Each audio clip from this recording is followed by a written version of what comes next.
Hey y'all, I think it's time that I share a little bit of my story. So,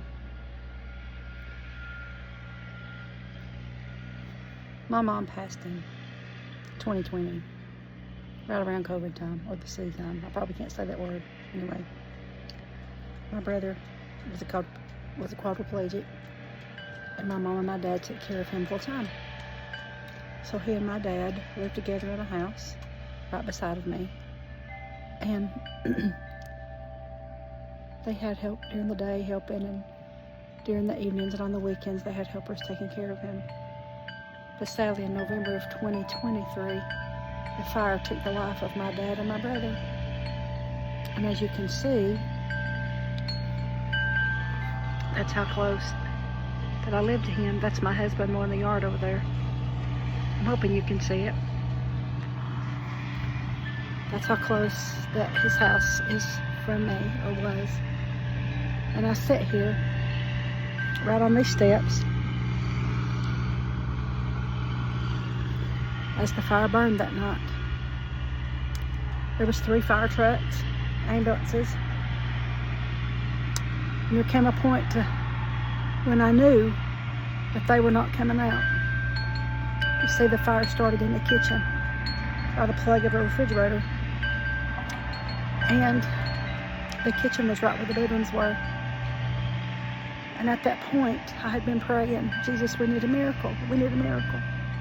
And I saw the firefighters standing around, even though they were using water. Most of them were just standing. And I realized that I was not going to get the kind of miracle that I was wanting to see, but a different type of miracle. You see, my dad was 76 at the time. And he had been caring for my brother.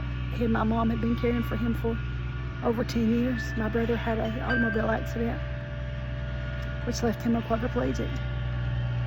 But it was in those moments that I realized they're together now, and they're both made whole. And I felt the arms of Jesus hold me.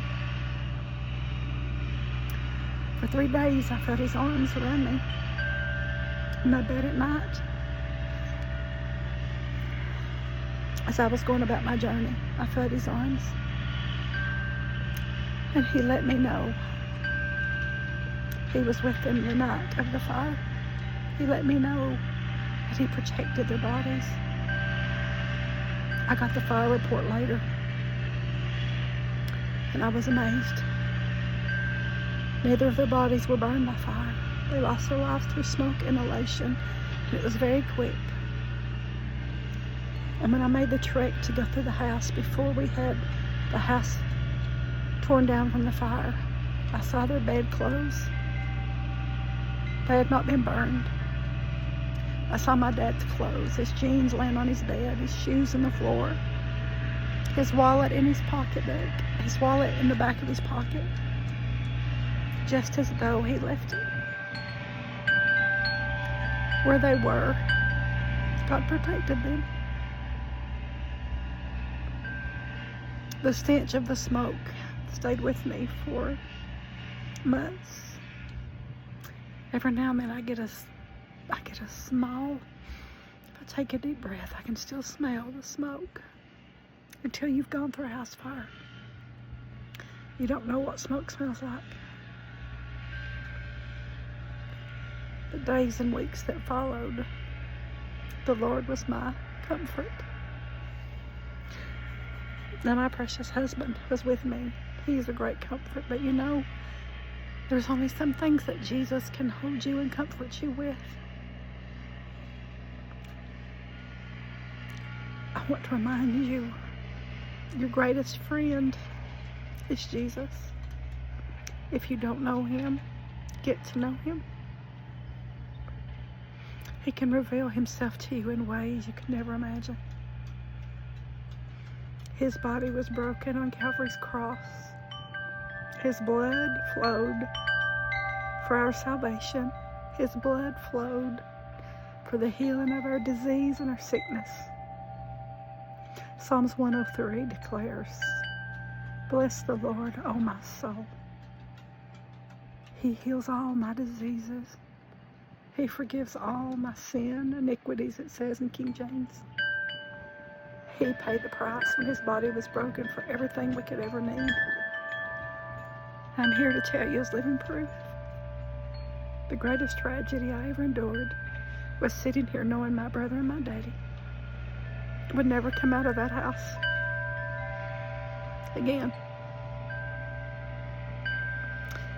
And the real presence of Jesus that was with me, I can't put into words, but I can promise you, he will never fail you. He will always be there for you if you will allow him to be. If you don't know him, invite him in your heart today. He will change your life. He can comfort you unlike any other human, unlike any other. He's my best friend. He's been there through many things in my life. I've seen him work miracles in many ways. And even though my family is gone and I'm here with my husband, I know that I will see them again one day. And I don't believe it'll be much longer. I continue to follow the path that Jesus has set before me. I continue to stand in my faith, knowing greater is he that's in me than he that's in this world. He has promised he will never leave me nor forsake me. And for that I hold on to. For that I have peace. Because of that, I have complete and total peace. He is a good, good Father. His promises are yes and amen. He is so faithful. I want to encourage you today. Whatever challenge you may be facing, it may be something in your marriage, maybe something in your family, maybe something on your job. Jesus knows. He's working behind the scenes. If you've given him your life, you are his child, his son, his daughter. He's working on your behalf. I promise you that. And everything that you could ever do in this life, the best thing you can do is have your personal relationship with Jesus. All the other things, accolades, will fall by the wayside. But in the end, it's how you had your relationship with Jesus. That's what matters. I don't know about you, but I look forward when the eastern sky splits and Jesus returns.